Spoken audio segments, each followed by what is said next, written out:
The last 3 days of Navratri are attributed to Sattva Guna. The seventh day is associated with Kali, who in her appearance with chain of skulls and severed head looks very tamasic. How does one understand this?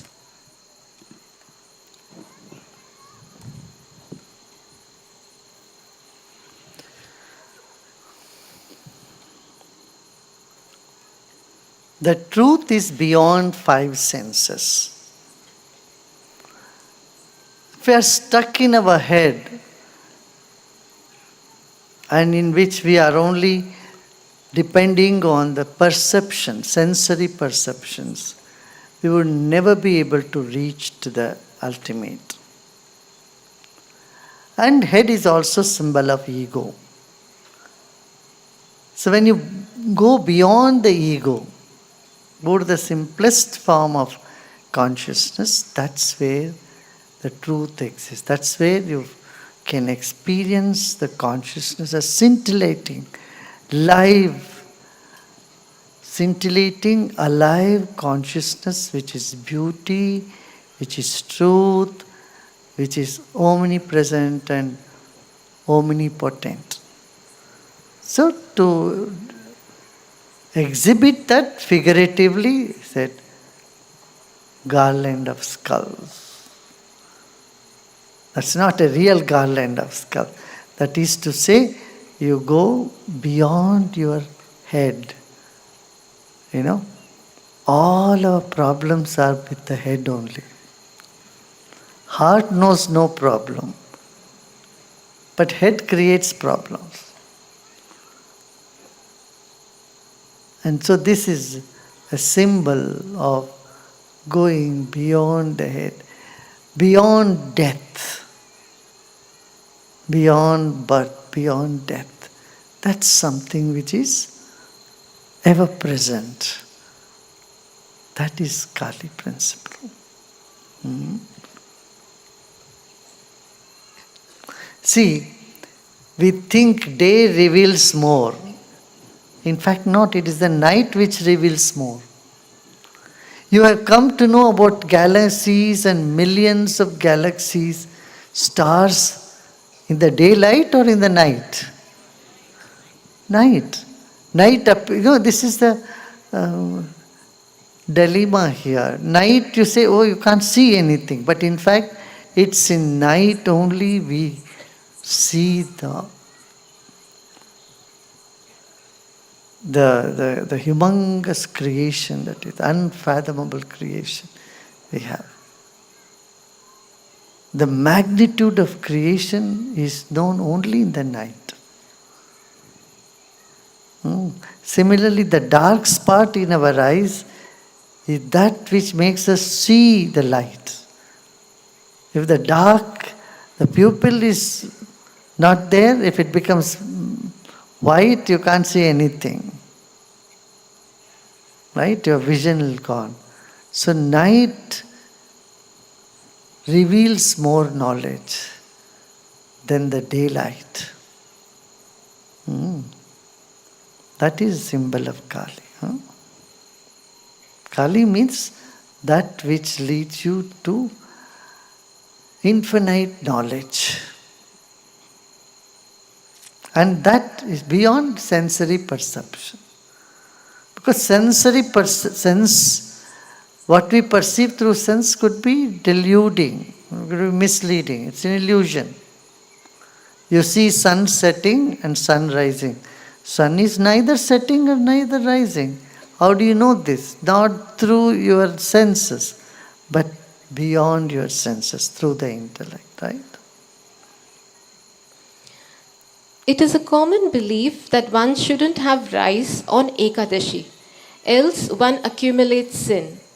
Gurudev, what is the reason behind it? No. There is no sin and things like that. That's not the thing.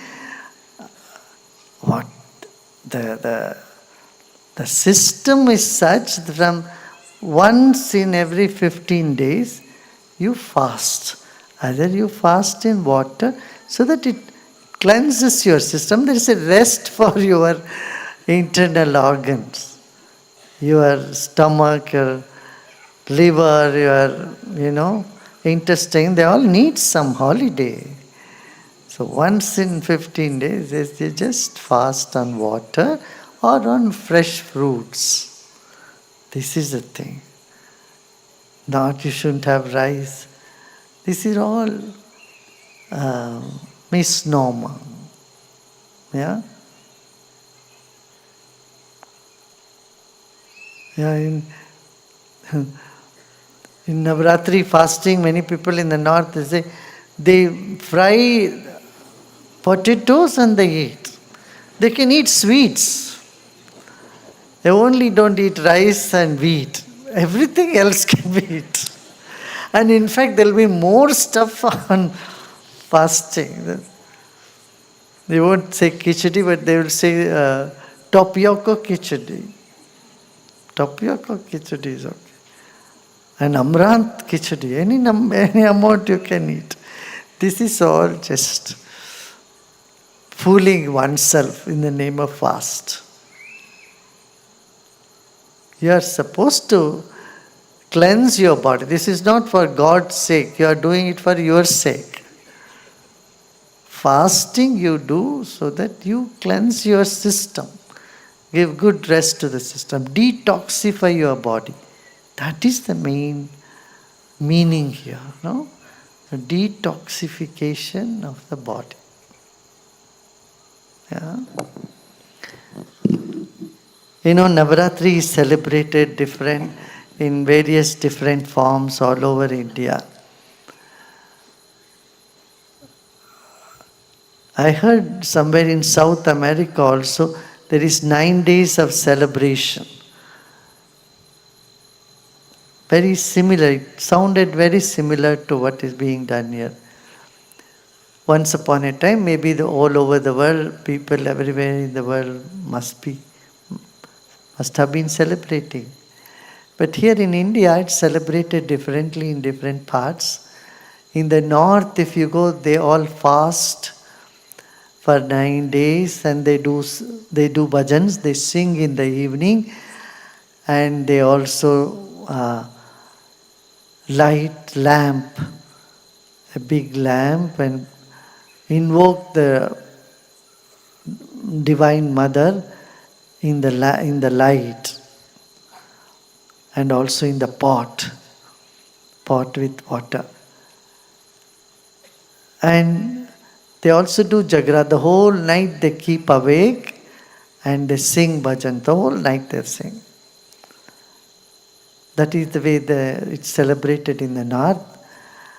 And then if you go to east of India, they make these huge, beautiful statues. Today I was talking to all our teachers and devotees in West Bengal. In Calcutta alone, there are 400 such big pandals. We call pandals, where they make huge celebration. And it's a way they show their architecture and the beautiful decoration and music and all that. There, big festival in the eastern part of India, and that also got the tag of World Heritage tag by the United Nations last year. I think last year or year before. Something like that. It is considered as untangible world heritage. So when you come to west of India in Gujarat, they all dance. They dance almost all night. Everyone dress up in very nice dresses and they sing bhajans and they all dance. Lot of energy. Whole night they dance. 9 days. So anyone can go and join. That is the way that is celebrated in the West. Here in Karnataka, Navratri is celebrated every home. Karnataka and Tamil Nadu, south of India, it's celebrated. They keep dolls, all different dolls with different themes. Like in Christmas they do the nativity. Like that here they do many, many dolls. Usually they make steps, 5, 9 or 11, odd number of steps, and they put all these dolls in that. And then they do puja and then they celebrate. And there'll be all type of dolls there. They make park. Remember when we were children, we were so enthusiastic to make park and put little saplings there and all that. Make gardens and theme parks. In the house, inside the house. Bring mud from outside, you put there and you make a little fountain. And the fountain is coming, water is coming, you feel so happy, you created something. So nowadays, children have all these Legos, and they do, build all those things. Those days there was no Legos. You had to make everything out of mud or out of whatever material available. So, display of handicrafts and worshipping that. In the middle of it, they keep a pot of water and where the Divine Mother is invoked. This, and then, so they make very different type of treats. So every evening, children will go in groups, house by house, to see the dolls, and they also get the treats. So we would also go. I remember when we were young, we had to carry a cotton bag and go home to home, see the toys, and then they will give us some treats, and we fill it in the. And mothers would say, you cannot eat there, you have to come back home and show the mother what. And she will say what you should eat, what you should not. How much you should eat, because you get so many treats. And so you go from door to door, and kids would go like that. Visit every exhibition. Every home will exhibit their toys. Even now it is happening. I don't know whether kids go now. Those were the days when children would go. This is the social bonding would happen. And then there will be public programs where music, dance, all this is, there's platform for all this. It's a festival of art and culture. The last day in Mysore, there is a big procession of all the tableaus and all that. It's organized by the government itself. Many elephants, and how it used to be in the kingly state that you can see even today. On the Vijayadashmi day, we can ask someone to switch on the television here.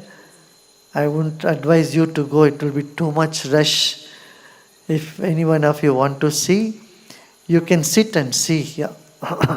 You can see the tableaus, you can see the elephants and horses and chariots and all that. The glory of the kingly, princely state, how it was before India became a republic. That you can see that today. So that those days the king used to sit on the golden howdah. Howdah is that that's what do you call it, ambari, on top of the elephant. Huh?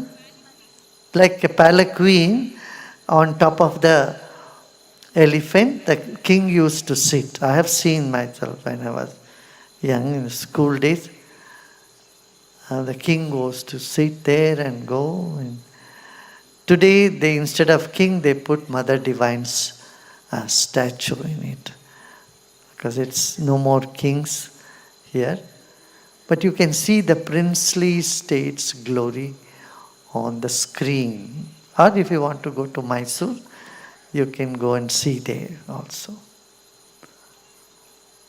In those days, Mysore Every home used to open their doors for anybody. They won't ask you who you are, where you come from. There were no hotels. The people can go to any home. You will find a bed to sleep, and then you get very good food. They'll offer you good food. You can eat food, and no theft and no crime. That's how the state was. And everyone is welcome to anybody's place. So people would go and find out whether there is bed there available, and you can ask door by door to door, and they say, yeah, please come, though you can go. Stay there for that 2-3 days, even 4 days.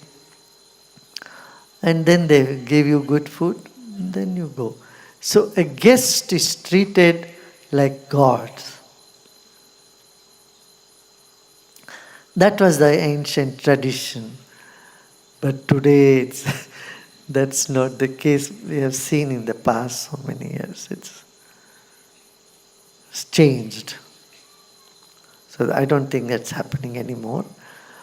But this is not just a religious, spiritual function. It's also an occasion to have a social bonding people. You know, the loneliness that we see today in the world, which has become a big issue, is because of no bonding, no social bonding. What do you say? Isn't it? There's no social bonding. There's no heart-to-heart connection. When everything is just only from the head, life becomes so dry and dull. And then that's it. There's no juice in life. Huh?